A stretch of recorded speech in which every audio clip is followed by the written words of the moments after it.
السلام علیکم۔ بسم اللہ الرحمن الرحیم۔ سنہری کرنیں، قصہ نمبر 97۔ کیا ہمارے پاس اس سوال کا جواب ہے؟ ابو قدامہ شام کے رہنے والے تھے۔ وہ اپنے وقت کے عظیم مجاہد اور مسلمانوں کے لشکر کے سالار تھے۔ اللہ تعالیٰ نے ان کو بے شمار خوبیوں سے نوازا تھا۔ دل میں جذبہ جہاد بیدار رہتا، مرد میدان تھے، بے شمار لڑائیوں میں حصہ لیا اور ہمیشہ غازی بن کر واپس آئے۔ ایک دن مسجد نبوی میں تشریف فرما تھے کہ ایک شخص نے کہا، ابو قدامہ، آپ نہ جانے کتنے معرکوں میں حصہ لے چکے ہیں۔ یقیناً اس جہاد میں بعض ایسے واقعات بھی پیش آئے ہوں گے جن سے آپ بہت زیادہ متاثر ہوئے ہوں گے۔ ہمیں کوئی ایسا واقعہ سنائیں جس سے ہمارے ایمان تازہ ہو اور شوق جہاد ہمارے اندر بھی پیدا ہو جائے۔ ابو قدامہ کہنے لگے، تو سنو، میں تمہیں ایک ایسا واقعہ سناتا ہوں جس سے میں بہت زیادہ متعجب اور متاثر ہوا۔ صلیبی جنگیں اپنے عروج پر تھیں۔ جب بھی عیسائیوں سے مقابلہ ہوتا، ہمارے نوجوان اسلام کی عظمت رفتہ کو لوٹانے کے لیے سر پر کفن باندھ کر دشمن کے مقابلے میں فولاد بن جاتے۔ ہمیں معلوم ہوا کہ اسلامی سرحد پر دشمن کی فوج جمع ہو رہی ہے۔ میں نے اپنے ساتھیوں کے ہمراہ رقہ کا رخ کیا۔ رقہ شام میں دریائے فرات کے کنارے ایک بڑا قصبہ ہے۔ میں نے وہاں سے اونٹ خریدا اور اس پر سامان حرب رکھا۔ شام کے وقت قصبے کی مساجد میں گیا اور لوگوں کو جہاد کی ترغیب دی۔ کئی نوجوان ہمارے ساتھ دشمن کے مقابلے کے لیے تیار ہو گئے۔ مجاہدوں کے لیے لوگوں نے ساز و سامان کا ڈھیر لگا دیا۔ رات ہوئی تو میں نے ایک کمرہ کرائے پر لیا اور وہاں ٹھہر گیا۔ رات کا کچھ حصہ گزرا تو کسی نے دروازے پر دستک دی۔ مجھے بڑا تعجب ہوا کہ اتنی رات گئے مجھ سے کون ملنے کے لیے آ سکتا ہے۔ میں شہر میں بالکل اجنبی اور نو وارد ہوں، آخر کون ہو سکتا ہے؟ اسی سوچ بچار میں تھا کہ دروازے پر دوبارہ دستک ہوئی۔ جب میں نے دروازہ کھولا تو گلی میں ایک با پردہ با حیا خاتون نظر آئی۔ جب رات گئے ایک خاتون کو دیکھا تو ڈر گیا کہ الہی، یہ کیا ماجرا ہے؟ میں نے کہا، اللہ کی بندی، تو یہاں کیا لینے آئی ہے؟ کہنے لگی، کیا تم ہی ابو قدامہ ہو؟ میں نے کہا، ہاں، میں ہی ابو قدامہ ہوں۔ کہنے لگی، آج تمہی نے مساجد میں مجاہدین کے لیے ساز و سامان اکٹھا کیا ہے۔ میں نے اس بات میں جواب دیا تو وہ ایک چھوٹی سی پوٹلی میرے حوالے کر کے روتی ہوئی چل دی۔ مجھے اس کے رونے پر بڑا تعجب ہوا۔ پوٹلی میرے ہاتھ میں تھی۔ میں نے قندیل روشن کی اور پوٹلی کو کھولا تو اس میں ایک خط اور بالوں سے بنی ہوئی رسی تھی۔ میں نے اس خط کو پڑھا۔ خط کا مضمون کچھ یوں تھا، ابو قدامہ، آج تم نے لوگوں کو جہاد کی ترغیب دی اور اس میں مالی طور پر شرکت کی دعوت دی۔ میں ایک عورت ہوں، خاتون خانہ ہوں، میں جہاد نہیں کر سکتی، نہ میرے پاس مال و دولت ہے کہ میں مجاہدین کے لیے مال پیش کر سکوں۔ چنانچہ میرے پاس جو نہایت خوبصورت اور اہم چیز تھی وہ میں تمہارے پاس لے کر آئی ہوں۔ یہ میرے بالوں کی لٹ ہے، میں نے اس سے یہ رسی بنائی ہے۔ تم اس رسی سے کسی مجاہد کے گھوڑے کو باندھ لینا۔ ہو سکتا ہے کہ جب میرا رب مجاہد کے گھوڑے کو میرے بالوں سے بنی ہوئی رسی سے بندھا دیکھے تو اس کو میرا یہ عمل پسند آ جائے اور وہ مجھ سے راضی ہو جائے اور مجھے معاف کر کے جنت دے دے۔ ابو قدامہ کہنے لگے، مجھے اس خاتون پر بڑا تعجب ہوا۔ راہ جہاد میں اس کی شرکت، اپنی مغفرت کی فکر اور جنت کا شوق، سبحان اللہ، ہر چند کے یہ کام شریعت میں جائز نہیں کہ کوئی عورت اپنے بالوں کو کاٹے اور ان کی رسی بنائے، لیکن جہاد کی محبت اور جنت کا شوق اس پر غالب آ گیا اور وہ یہ کام کر گزری۔ میں اس رسی کو اپنے سامان میں رکھ کر سو گیا۔ سویرے حسب پروگرام مجاہدین کا قافلہ سرحد کی طرف میدان جنگ میں شرکت کے لیے روانہ ہوا۔ جب ہم مسلمہ بن عبد الملک کے قلعے کے پاس پہنچے تو پیچھے سے ایک گھڑ سوار تیزی سے ہماری طرف بڑھتا نظر آیا۔ وہ آواز لگا رہا تھا، ابو قدامہ، ذرا رک جاؤ، ذرا رک جاؤ۔ میں نے اپنے ساتھیوں سے کہا، تم چلو، میں اس آدمی کی بات سن کر آتا ہوں۔ میں رک گیا اور سوار کا انتظار کرنے لگا۔ تھوڑی دیر کے بعد گھڑ سوار میرے پاس آ کر رکا۔ چہرہ چادر سے ڈھکا ہوا تھا۔ آتے ہی بولا، اللہ کا شکر ہے کہ میری آپ سے ملاقات ہو گئی ہے اور میں نے گھر والوں سے کیے وعدے کو پورا کر دیا ہے۔ میں نے کہا، کون سا وعدہ اور مجھ سے ملنے کی غرض و غایت کیا ہے؟ کہنے لگا میں جہاد میں شرکت کے لیے آیا ہوں، تاخیر ہو گئی۔ میں نے کہا اپنے چہرے سے کپڑا ہٹاؤ، اگر تمہاری عمر جنگ و قتال کے قابل ہوئی تو تمہیں اپنی ہمراہ لے جاؤں گا، ورنہ میں تمہیں واپس کر دوں گا۔ جب اس نے چہرے سے پردہ ہٹایا تو میرے سامنے 16-17 سال کا نہایت خوبصورت نوجوان کھڑا تھا۔ میں نے اس سے کہا تمہارا والد زندہ ہے؟ کہنے لگا نہیں، اس کو صلیبیوں نے شہید کر دیا ہے۔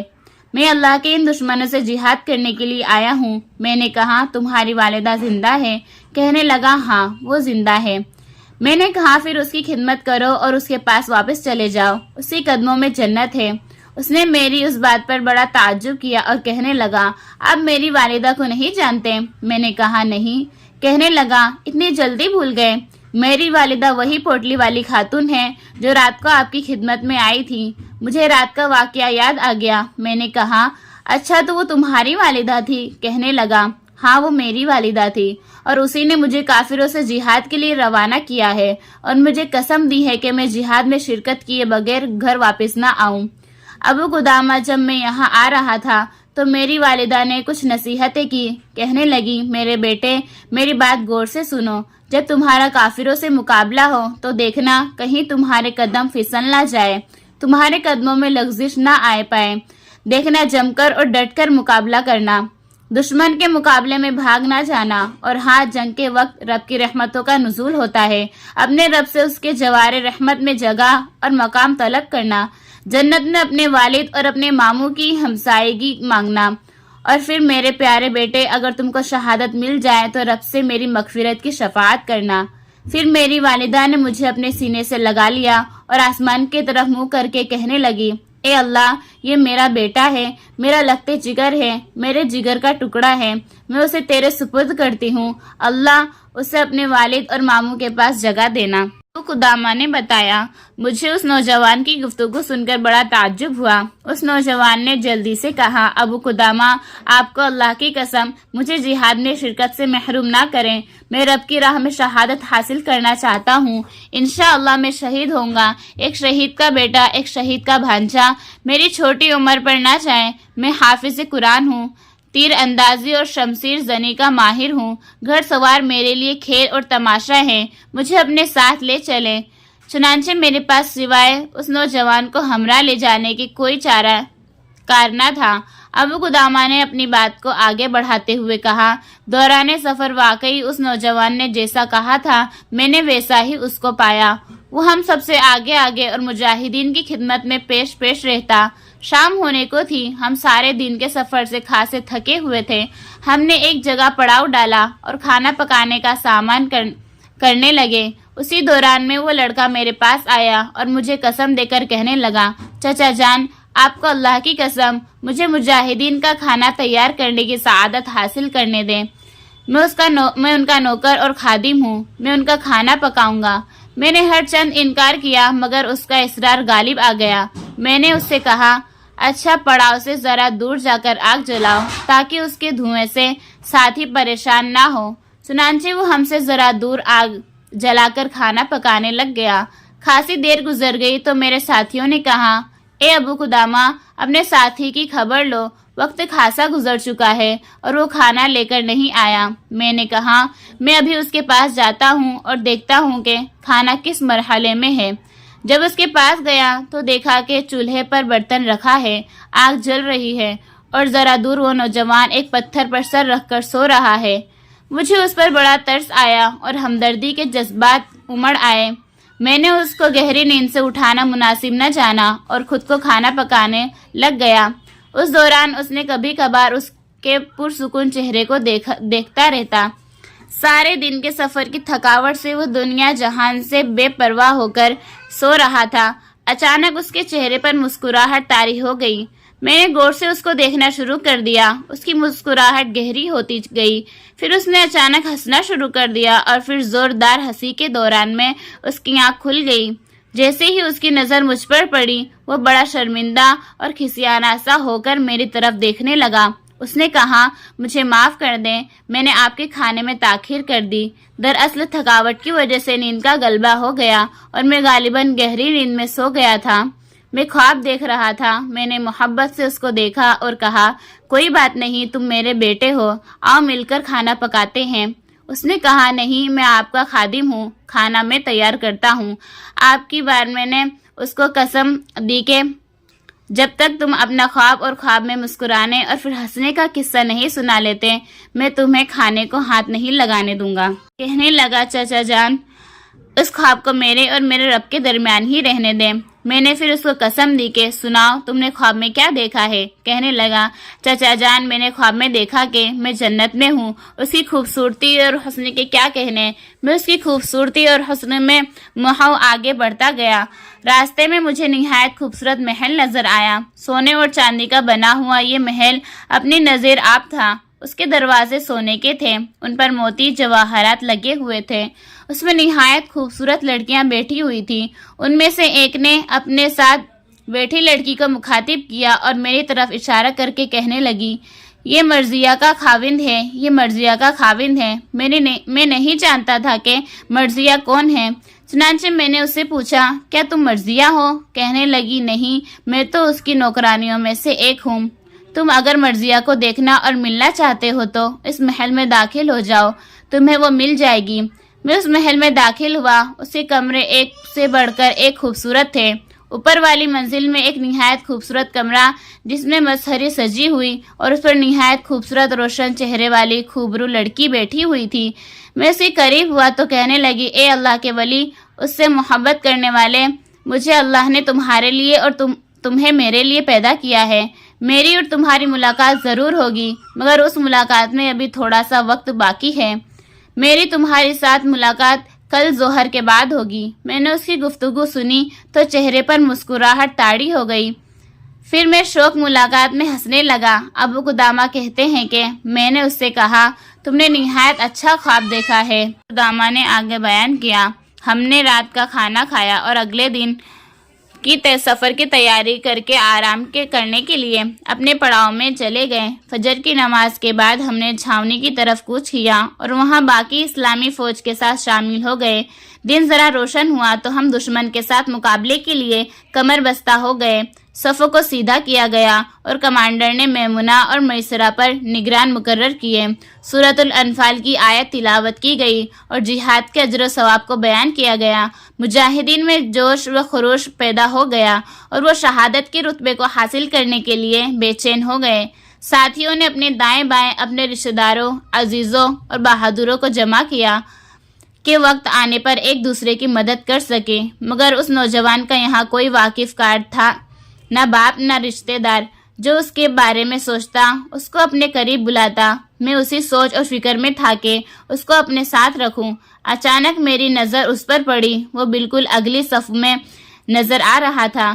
میں اس صفوں کو چیرتا ہوا اس کے پاس جا پہنچا اور کہا اے میرے بیٹے، کیا اس سے پہلے بھی کبھی کسی معرکے میں شرکت کر چکے ہو؟ اس نے کہا کہ نہیں، یہ میری پہلی جنگ، پہلا جہاد اور کافروں سے پہلا مقابلہ ہے۔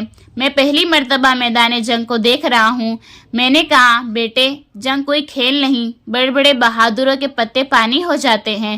تم ایسا کرو کہ میدان جنگ کے پچھلے حصے میں چلے جاؤ، اگر اللہ نے ہم کو فتح عطا کی تو تم بھی اس میں حصے دار ہوں گے، اور اگر خدا نہ خواستہ معاملہ اس کے برعکس ہوا تو کم از کم تمہاری جان تو بچ جائے گی۔ اس نے میری طرف عجیب نظروں سے دیکھا اور کہا آپ ایسی بات کہہ رہے ہیں؟ میں نے کہا ہاں میں ایسی بات کہہ رہا ہوں۔ کہنے لگا چچا جان، کیا آپ چاہتے ہیں کہ میں جہنمی بن جاؤں؟ میں نے کہا اعوذ باللہ۔ بیٹے میں ایسا کیوں چاہنے لگا؟ جہاد میں ہم جہنم کی آنکھ سے بچنے کے لیے تو آئے ہیں، ہم تو اللہ تعالیٰ سے جنت کی طالب ہیں۔ تب وہ مجھ سے کہنے لگا چچا جان، اللہ تعالیٰ نے تو فرمایا ہے یا ایھا الذین آمنوا اذا لقیتم الذین کفروا زحفا فلا تولوہم الادبار ومن یولیہم یومئذ دبرا الا متحرفا لقتال او متحیزا الی فئۃ فقد باء بغضب من اللہ ومأواہم جہنم وبئس المصیر۔